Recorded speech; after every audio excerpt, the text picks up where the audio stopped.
This is the last session in 2025 on the topic Leadership Challenged. And allow me to do a brief introduction just to introduce the topic one more time. There have been every month discussions on this really pressing topic with several different perspectives. And today we will get a total wrap up of different points of view and hopefully decide also on agenda forward. So first of all, I'm more and more convinced that this period of instability is not just a fiction of philosophers, but is actually being demonstrated daily. The fact that many scientists started to promote 12,000 years of Earth cycles seem to be manifesting also on a nature level. The later eruptions of volcanoes in Ethiopia, in Indonesia, and on all St. Andrew's Fall, where the soil is shaking, is just reminding us how really sensitive and sort of weak we are in the face of these major earth changes. But that doesn't mean that we should be pessimistic, because we do have options. We do know how to be resilient and how to take this as lessons and move forward. So yes, I'm even more convinced that some sort of ecological civilization is the answer to all these challenges, supported by the latest technologies in a sense of being a tool, being a partner. But I'm still hoping that humanity will decide that that is not an ultimate goal. So today we will explore the leadership angle. But I was really pleased to read, and I shared it on social media, so maybe you can read it in whole. Pleased with the article that our eco-civilization note for Great Britain wrote, Indra Adnan. You probably all know her. And she really pointed out that this ecological transformation they considered as the third horizon, the future we are all aiming for, but it's not yet fully manifested. That's been published, a long article on Alternative Editorial. And in a way, I agree with her. Somehow we started to share the vision, but it's yet to emerge as something operational and tangible. That's why discussions like we have it today are so important, because they're opening up new horizons. They're helping us to understand how far can we reach in our imagination of this new emerging world that we somehow deeply in our emotional and spiritual level feel the need for, but it's yet to be fully manifested in our day-to-day life. In her article, and of course I'm not going to read this, but she compared the concepts that eco-civilization movement offers and the concept that will be introduced by our colleagues, which we hosted within eco-civilization discussions as well, Jeremy Lent, whose book is coming out next year called Eco-Civilization, Making a World That Works for All. Well, it's very interesting because he is very much going into fundamental idea underlying an ecological civilization using nature's own design principles to reimagine the basis of our civilization. And I'm going to be very much now involved in trying to trace different approaches to the understanding of this ecological options for the future. And Alexander will recall that these early ideas from that famous Vietnam Global International System Science Society conference that we co-created together, where this ecological concept of civilization was launched probably the first time, and maybe later on, Alexander, you can comment on it. And then lots of different sort of branches all over the world started to explore that. And at least for me, that was a very deep challenge that, I was able to manifest 5.5 years ago as a thought of this conceptual eco-civilization model. But the interesting thing is that China put eco-civilization as their long-term goal. And at the beginning, it was almost a joke because China was such a big polluter. But the fact that they stick to their green plans much more than any other country in the world, all of a sudden, this idea is no longer just fiction, but is being manifested step by step. And of course, I will be tracking also their progress and the way how they work. And I know that they're closely collaborating with a group in California, which also is one of the branch of that conference, the big summit in Vietnam. So as we can see that entanglement works. The same idea are popping up all over the world, which means there is something in the air that is getting congested, that is the density is increasing. So we can enter this imagination and manifestation of our ideas with even higher level of confidence.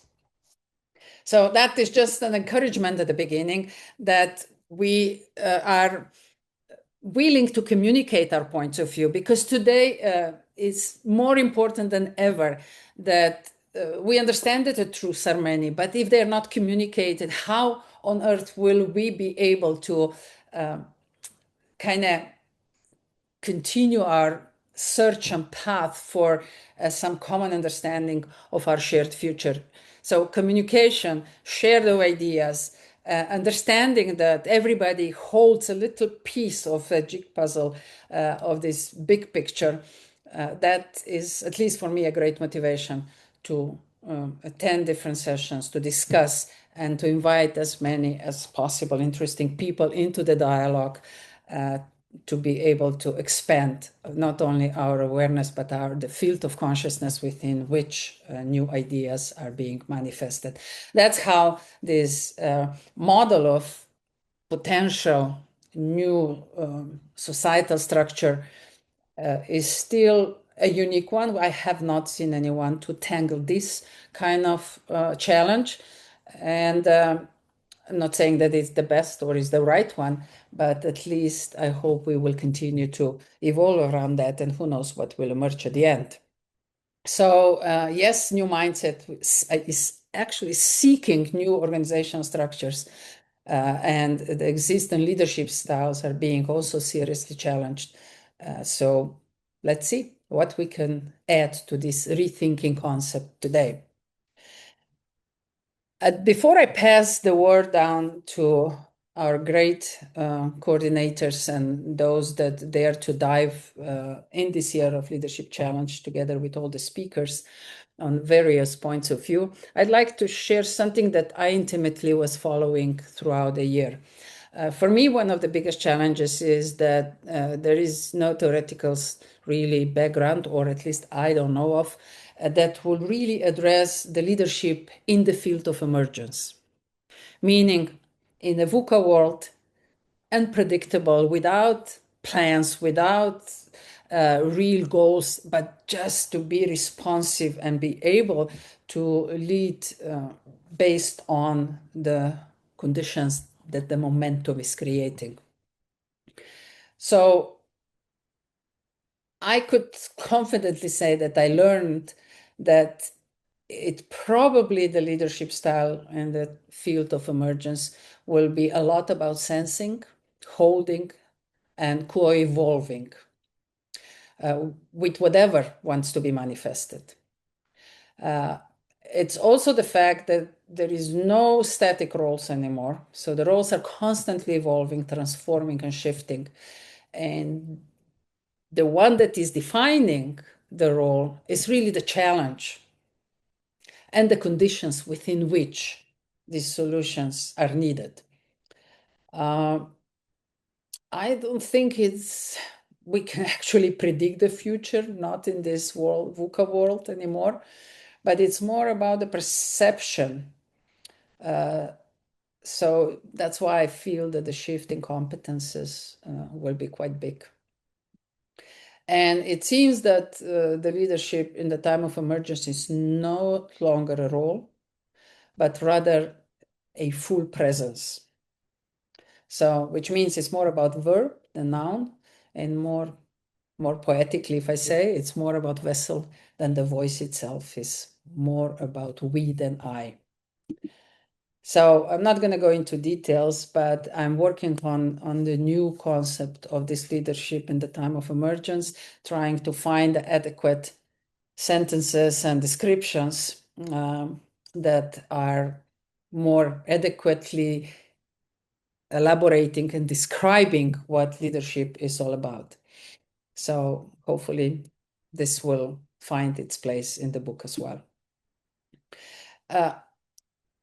I ran into this sentence by Otto Scharmer, who was also a pioneer in his own way in different leadership styles. And his famous U theory, of course, gave us a lot of food for thoughts. And he's saying it is about letting go and then presenting the emerging future. So I feel that collectively, that's exactly what we're doing. So the purpose of the Year of Leadership Challenge, after the whole 11 months of engagement, I can confidently say that we have reached this purpose. So we have been raising the awareness that lots of new thoughts emerged. We have challenged the concepts of the established leadership styles and schools. We did go beyond the discussions. I just remember few, and I know that our dear friend Ravi made a lot of impression on everyone, who's his new book as well, and which added a very substantial content to the awareness on what is really this world about today. And of course, we are now together now more and more imagining the practice. The co-creators of the Year of Leadership Challenge this year were Mar, Andrea, and Lev. So I hope, guys, that you feel that you gain personally as well a lot from this process and this constant presence in the field of the emerging concept of on leadership. But today we will be joined by several more people in the sense of reflecting and sharing the thoughts, because these are the people who have worked with us throughout the year as well. And Manica, thank you again for jumping in on the day when I really life challenged me and I couldn't deliver, and you did an excellent job moderating one of the sessions. I'm glad that Martina Putz is with us. I can't wait to see her PhD on leadership, modern organizations, and everything that she has learned and gained in the last couple of years of extensive practices. And of course, Alexander, who's our spiritual leader, at least mine from the beginning, from 2011 when we met, and whose incredible richness of systemic knowledge, system science, and the evolution of language and living labs is our constant inspiration. So the only thing that is left behind for me today here is to share already some of the things that are emerging in 2026. And I'm very glad that in October we already started with the Year of Soul of the City, which has been evolving great, and the discussions are really rewarding and deep.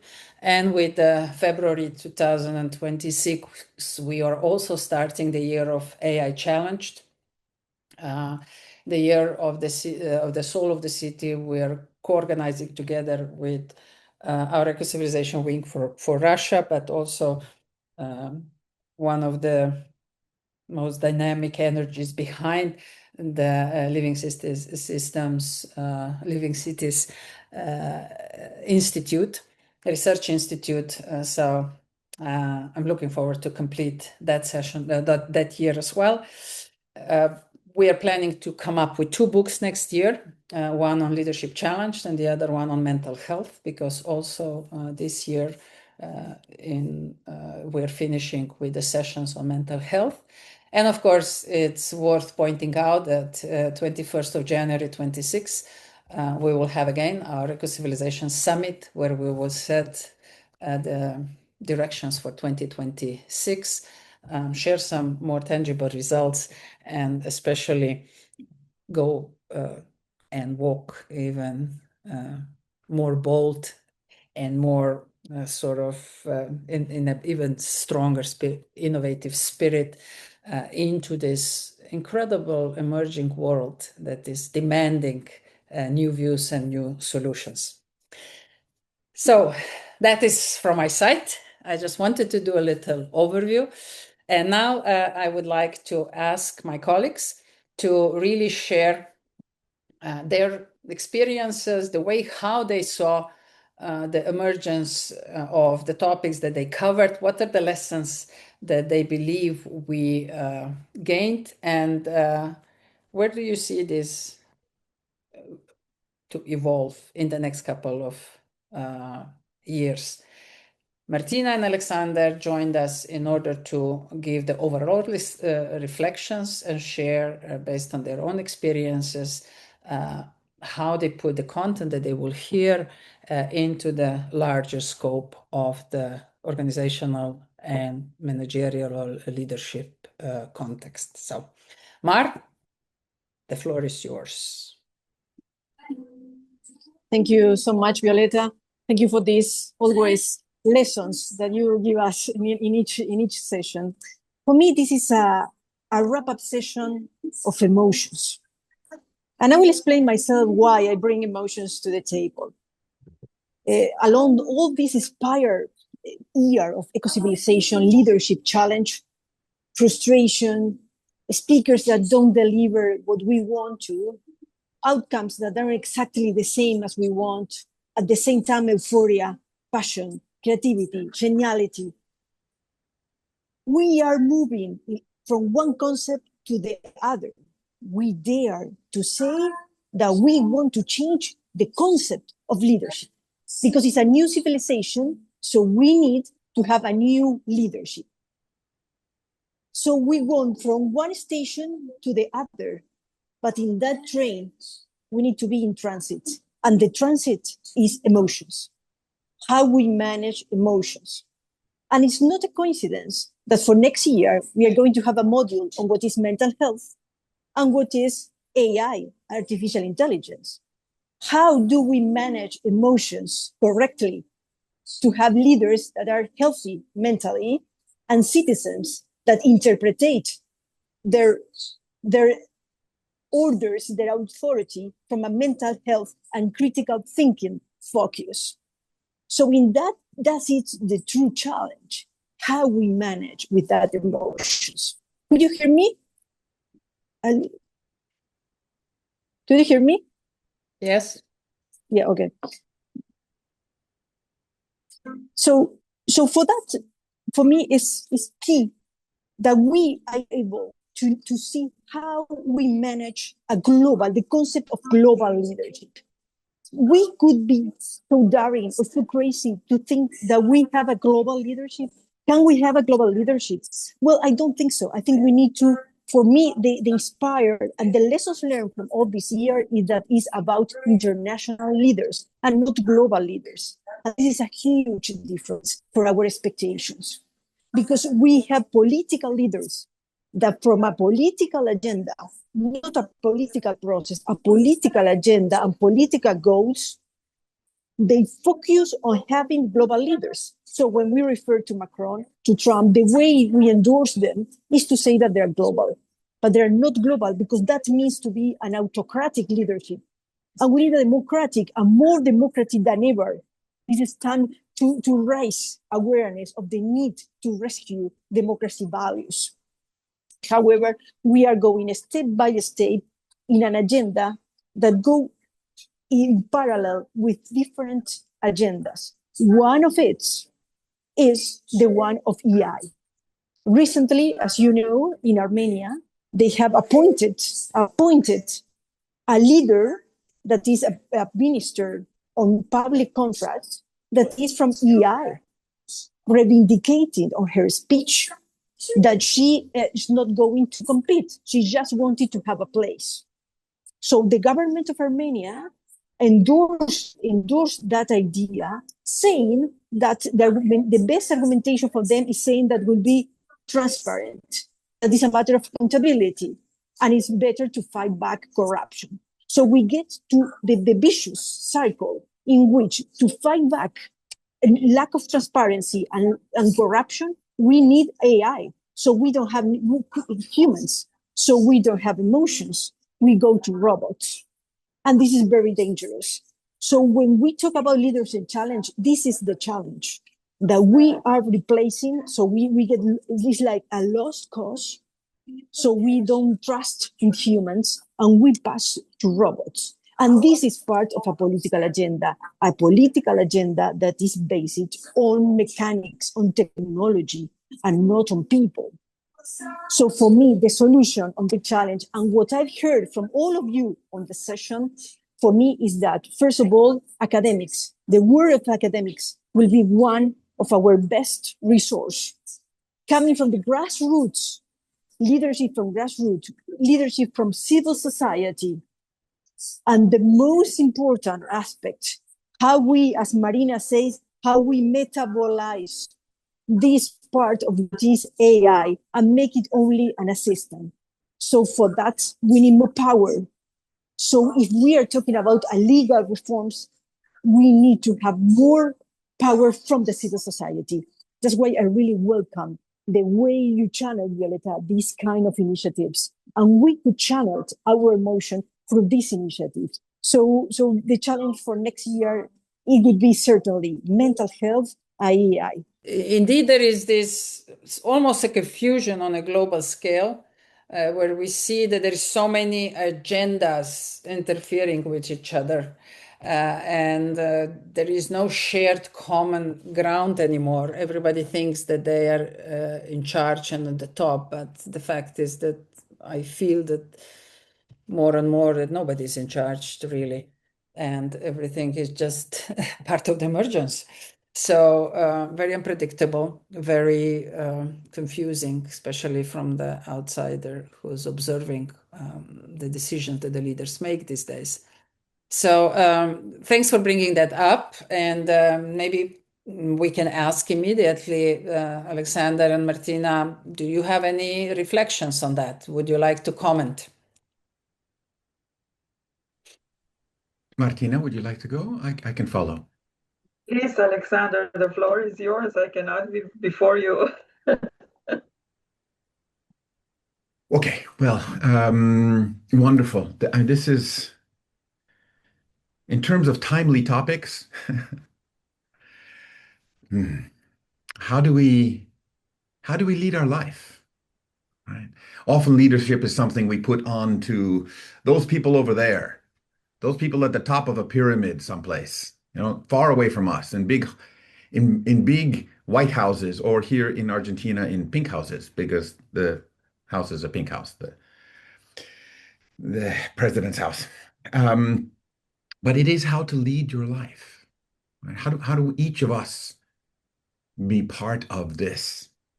I did want to also just quickly mention a few things. I apologize for being late. I arrived here yesterday from my international travels, having left 2 days before. And I arrived only as I'm still quite jet lagged, and I just arrived. So I just came straight into this, more or less. So Very I'm much here. appreciated. Thank you. No, please. It was on my calendar and not to be missed. I did want to say that, from the time that we started messing around with this, Violetta and I, in 2011, right? And then we had met before, and there were some other ideas that were coming through the Fushel conversation events and things of that sort. But in Vietnam, at that conference where Violetta was the conference organizer, pulled everything together and really brought the synergies of the different worldviews. We started to sense this need for being more than an eclectic collection of sovereign states with people scattered from different national identities that separate us rather than join us. And I think this is part of the the reframing that Violetta you're bringing in terms of the eco-civilization. I had some wonderful conversations with Jeremy Lentz just a few months ago. The two of us were talking together with Hajar Taji, a fantastic young woman from Morocco, and we just had some reflections on the timeliness of this. And that, so a few comments to mention here. We are living in a time, as you were mentioning in your great summary set of slides, wrapping up for this wrap-up session. And I think I've mentioned this before. Sometimes we can think about this in terms of fractal ontology, which is an interesting concept. And it's okay, we talk about the academic framing, but the idea is that in this period of instability, it kind of, we can feel it. I feel it. Maybe you do as well. In my own personal life, there's a certain sense of sometimes disorientation. There's a sense of, we talk about the VUCA world and then rupt, rapid, unpredictable, paradoxical, entangled as well, right? And Bani, there are all these terms now to explain, to describe how this is a time of difficulty in navigation. It's just difficult to navigate this time. And the fractal ontology component is that it's reflected in your personal life, maybe in your family, in your neighborhood, in your community. It can be reflected in our relationships with nature, etc. So it's kind of pervasive as a sense of challenge in these times. And I think you were mentioning, Violetta, that this calls for a new mindset. And I want to bring in that it calls for two other things as well.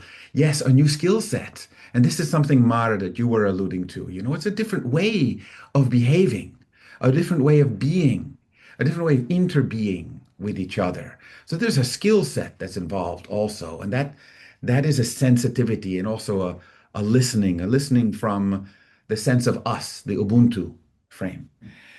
But beyond the mindset and the skill set, I think it really calls for a heart set that is different. And again, I think Mar, both you and Violetta were alluding to this idea that we have to sense differently. We have to think with our hearts, but it's not really thinking; it's sensing, and really connect with the things that are life affirming and future creating and opportunity increasing. In the end, I've talked about how do we human well. And I think it's about full spectrum humaning. This is now the term I'm liking to think about. What is full spectrum humaning? How do we do this in terms of unity in diversity, right? Unity without uniformity and diversity without fragmentation. And for me, this comes also to the AI question. I really try to reframe this challenge so that it's not bipolar. It's not humans versus machines, the authentic way of humaning or being a robot. That's a bipolar, but it's polarizing things. It gets into the tensions of that. And I think I like to think about it in terms of three intelligences that together can help us augment our capacity to human well. Three intelligences. There's the human intelligence. Okay, well, that's, what we're seeking to express and explore. And then there's the silicon intelligence, right? That's another form of intelligence. I'm not going to call it artificial intelligence. It really is aggregative intelligence in this technical term, because all it does is aggregate what we know. And then there's ecosystemic intelligence. Nature intelligence, the intelligence of the rhizomes, of the mycelia, of the forests, of Gaia as a whole, listening and learning from, Gaia talk, as sometimes we say, the way in which there's an intelligence there, right? And Lev moves very deeply into these domains as well. And with the Living Cities Earth initiatives, we've had some explorations of this Gaia talk. We had a series even on that Lev helped move, and so did Marina Demchenko. So this framing, for me, helps me move beyond the polarization of the problem into the opportunity to how do we use human intelligence, silicon intelligence, and ecosystemic intelligence to augment our capacity. These are all forms of intelligence. How do they augment our capacity to human well? And then I'm almost done here. Let me just say a few more last things here. You mentioned Otto Scharmer's framing, Violetta, and I think it's very good. This idea of we have to let go and not be stuck with the problems, the issues, the overly concerned, because then we can't be present in the moment. And that's what Otto Scharmer says, to let go, to be present. And then we can be presenting, as we say. It's different than presenting, but it being present, holding. And then the other part of the U, that's the bottom of the U, right? Is letting go, is you come to the bottom where you sit in presence. And then there's the letting come, where you allow yourself to be filled with life, where you filled with the capacity to human well. This is the part of the heart set on the letting come side, which is equally important. So you listen well to what is seeking to emerge. And the other thing you mentioned is entanglement, right? And yes, we're learning a lot from physics these days, the quantum physics, about superposition and about the way things are interconnected and interdependent. We've kind of seen it before, but now physics is showing us also the fundamental basis of this. And I love the expression of Theodore Holmes Nelson, who talks about intertwinglements. I'm going to put that into a chat to everyone. Because entanglement, right? I always say entanglement is something, and Lev can relate to this. Is what happens to my beard in the morning, right? It gets entangled, and then I want to unentangle it, So entanglement is not a good thing always. It's in the physics, they like it. But intertwinglement has magic to it. It has this possibility. It has this sense of co-creating something even mystical. And that's beautiful. And I like this idea of intertwinglement. And so for 2026, I would say that I am optimistically concerned. It's the way I would put it. I think that in a certain way, the universe is conspiring in favor of life. Janine Benyus says, life creates conditions conducive to life. And of course, we live on a planet that began more or less as a hot rock. And now it's full of green and blue and many creatures. Life creates conditions conducive to life. It's just that humans have forgotten this pattern. How do we create conditions conducive to life? To each other? How do we have leadership initiatives that scaffold our potentials? And for me, this is about it brings me into an optimistic frame for 2026. I think, how do we shift our perspectives? And this, I think, what the eco-civilization movement does so well, challenge us to think in terms of intertwinglement possibilities and to human well. Einstein said there are only two ways to live your life. One is as though nothing is a miracle. The other is as though everything is a miracle. And this is part of the letting go and the letting come. I think, we can, without being Pollyannish and say, oh, everything's going to be fine. We just have to hold hands and stand on the beach and sing Kumbaya. No, that is not enough. We have to take the leadership initiatives. And I think this series from Eco-Civilization helps us to see in each other and hopefully in ourselves the capacity to lead our lives in full spectrum humaning. So these are just a few reflections of mine to share. Thank you. Thank you, Alexander. Thank you very much. And I really hope these beautiful words and concepts will find the way into the book on Leadership Challenge. And Martina, your reflection. Well, this was wonderful, Alexander, as always.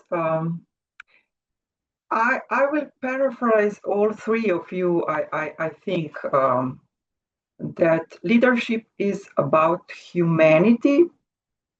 And what I heard from all three of you we cannot diminish ourselves to one dimension, to one role. We are in a way all homo politicus. It doesn't mean we are in a party and we are all philosophers, even if we don't study philosophy, but we do it in our own lives. Leadership, I would say today, is about seeing the other. Our ability to see the other human, but also with AI, we can extend that thought, what is seeing the other being, what is being, because many people today speak about AI as a being. Do we see it as a being? What is a being? What is our definition of a being? This is one of our first meetings on eco-civilization Slovenia, if I remember right. But it's also with seeing the other, it means that we appreciate and honor the diversity. Being present globally doesn't mean uniform way of seeing or doing things, or sensing it the same way or thinking it the same way. I think that we forgot that our richness is coming from varieties and from our differences. We are seeking too many times on common grounds. There is nothing wrong with different grounds if we are letting go and letting come. And in this way, I would just put out that we need to elaborate management from pure technical management, not just to cooperation and collaboration, but also to real co-creation and what is necessary for the highest forms of organizations for co-transformation. We all know that there is no possibility to transform organizations without transformations of people. It also includes leaders. But we have to allow that we transform in aligned manner. And it many times means that we cannot stay together just because we were together. Maybe sometimes we have to go to our different paths. Maybe we will reunite sometime, maybe we will not. And this is not a catastrophe. So I would say that it's really important how we think what globalization is. Is that seeing globally? Or if I'm paraphrasing Violeta, who is reminding me many times that there is universe, to see universally, it doesn't mean that we are all in the same thing, in the same manner, in the same thinking, in the same sensing. It's okay that we are different.